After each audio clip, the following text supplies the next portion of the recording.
আজকে কত অধ্যায়? রামিল। রামিল কি? হিসাবের তালিকা, সরি, হিসাবের একটি তালিকা মাত্র। এবার তালিকা মাত্র। ওটা রামিল হলো হিসাবের একটি তালিকা মাত্র, হিসাব বিজ্ঞান নাকি? হিসাবের গাণিতিক সূত্র যাচাইয়ের জন্য গতির দিতে গুণনীয় ডেবিট ক্রেডিট দুই ভাগে বিভক্ত করা একটি পৃথক কাগজে প্রস্তুত একটি পৃথক কাগজে প্রস্তুতকৃত বিবরণীকে রামিল বলে। এটি কোনো অপরিহার্য ধাপ অংশ নয়। হিসাব চক্রের ধাপ কয়টি? দুটি। হিসাব চক্রের ধাপ সরি, কয়টি? 10টি। 10টি। হিসাব চক্র কি? হিসাব চক্র হচ্ছে হিসাব সংক্রান্ত যাবতীয় কাজগুলো যখন চক্রাকারে আবর্তিত হয় তখন তাকে হিসাব চক্র। হিসাব চক্রের ধাপের প্রথম কোনটা? প্রথম ধাপ কি? প্রথম লেনদেন শনাক্তকরণ। লেনদেন শনাক্ত। অষ্টম ধাপের নাম হলো আর্থিক বিবরণী। আর রামিল কোন হিসাব চক্রের ভিতরে আসছে?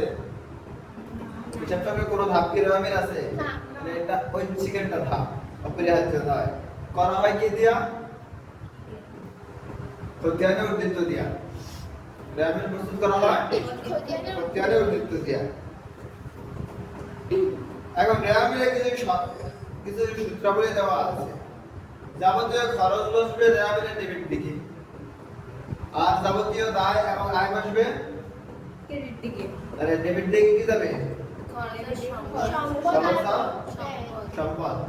সম্পদ আর ব্যয়। সম্পদ আর ব্যয় এক কথাই। আর ক্রেডিট দিকে যাবে আয়, দায়, মালিকানা। মালিকানা সত্ত্ব। তো মালিকানা সত্ত্ব তো দেয়। যাক, ঠিক আছে। আয় এবং ব্যয়। সমন্বিত ক্রয়ের একটা জাবেদা আছে, এই সূত্র আছে।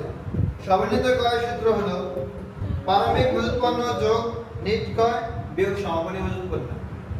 প্রারম্ভিক মজুত পণ্য যোগ নিট ক্রয় বিয়োগ সমাপনী মজুত। তারপরে মজুত জাতীয় ব্যয় কিভাবে পাইবা? মূলধন জাতীয় ব্যয় যোগ অন্যান্য পরোক্ষ খরচ। তাহলে মূলধন জাতীয় ব্যয় পাওয়া যাবে। একটা শ্রেণী দেওয়া আছে। মূলধন 19,000 টাকা, নগদ তহবিল এত টাকা। 1,90,000 টাকা। আচ্ছা।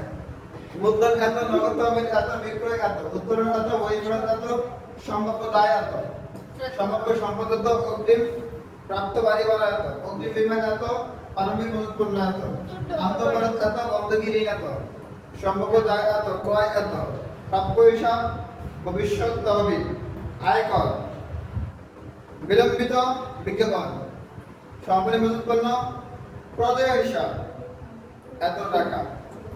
ক নম্বরে উপযোগী বলছে কোন কোন দফাগুলো রামিল অন্তর্ভুক্ত হবে না তার পরিমাণ। 3 নম্বর বলছে সমন্বিত ক্রয়ের পরিমাণ। আচ্ছা, এই অধ্যায়ের জন্য ক নম্বর উপযোগী দুইটা জিনিস থাকে। যে সমস্ত দফাগুলো রামিল অন্তর্ভুক্ত হয় না, মানে পাঁচটা দফা রামিল অন্তর্ভুক্ত হয় না, আগেও বলছি কি কি? প্রারম্ভিক সম্পদ, প্রারম্ভিক দায়, প্রারম্ভিক আবার সমাপনী মজুত পণ্য, সমাপনী মণিহারি। তাহলে প্রারম্ভিক সম্পদ, প্রারম্ভিক দায়, সমাপনী মজুত পণ্য, সমাপনী মণিহারি। আর সম্ভাব্য দায় বা সম্পদ, এগুলো মিলে আচ্ছা, সম্ভাব্য দায় বা সম্পদ কোনটি? লেখা থাকবে সম্ভাব্য দায়, সম্ভাব্য সম্পদ। এখানে রেয়াবিল অন্তর্ভুক্ত হবে না কি কি? সম্ভাব্য সম্পদ, আর কি? সম্ভাব্য দায়, আর কি? সমাপনী মজুত পণ্য, আর কি? আর কিছু আছে? তাহলে এখানে রেয়াবিল অন্তর্ভুক্ত হবে না তিনটি: সম্ভাব্য দায়, সম্ভাব্য সম্পদ, আর সমাপনী মজুত পণ্য। সমন্বিত ক্রয়ের পরিমাণ। সমন্বিত ক্রয় কিভাবে বের করে? প্রারম্ভিক মজুত যোগ ক্রয় বিয়োগ ফেরত বিয়োগ সমাপনী মজুত পণ্য। দেখো এখানে দেওয়া আছে প্রারম্ভিক মজুত পণ্য 30,000, ক্রয় আছে 2,54,000, বই ফেরত আছে কত? 3,500 টাকা। তারপরে সমাপনী মজুত পণ্য আছে 15,000, যোগ বিয়োগ করলে 2 লক্ষ।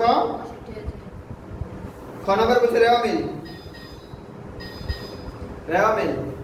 রেওয়ামিলে মূলধন কোন দিকে যায়? ক্রেডিট দিকে। নগদ তহবিল ডেবিট, বিক্রয় ক্রেডিট। ঘুমাইয়ে কথা বলছ না, উত্তোলন ডেবিট। বই ফেরত, ক্রেডিট। বই ফেরত কোনটা? বই ফেরত বাইরে হচ্ছে থেকে বাইরে ফেরত মানে যেটা হচ্ছে ক্রয় করার পর ক্রয় ফেরত। বই ফেরত, ক্রয় বই ফেরত মানে হলো ক্রয় ফেরত ক্রয় ফেরত। ক্রয় ডেবিট, বই ফেরত ক্রেডিট বা ক্রয় ফেরত ক্রেডিট। আবার বিক্রয় ক্রেডিট, বিক্রয় ফেরত। ডেবিট তারপরে অগ্রিম প্রাপ্ত বাড়ি ভাড়া ক্রেডিট। কেন? কারণ অগ্রিম প্রাপ্ত এটা দায়, দায়, দায় না সম্পদ। দায়। সম্পদ তো ডেবিট দিয়ে দিতে হবে। বাড়ি ভাড়া হচ্ছে এখানে বাড়ি মানে হলো আয়, আয়ের অগ্রিম দায়। দায়। তারপরে অগ্রিম বীমা অগ্রিম বীমা ডেবিট। ডেবিট। প্রারম্ভিক মজুত পণ্য ডেবিট। আন্ত ফেরত, ক্রেডিট। বন্ধকি ঋণ, ক্রেডিট। ক্রয়, প্রাপ্য বিল, ডেবিট। আয়কর, ক্রেডিট। আয়কর বলে ক্রেডিট, আয়কর ডেবিট, ভবিষ্যৎ তহবিল ক্রেডিট, ভবিষ্যৎ তহবিল এই যে ভবিষ্যৎ ভবিষ্যৎ তহবিল ক্রেডিট, আয়কর, ডেবিট। বিলম্বিত বিজ্ঞাপন।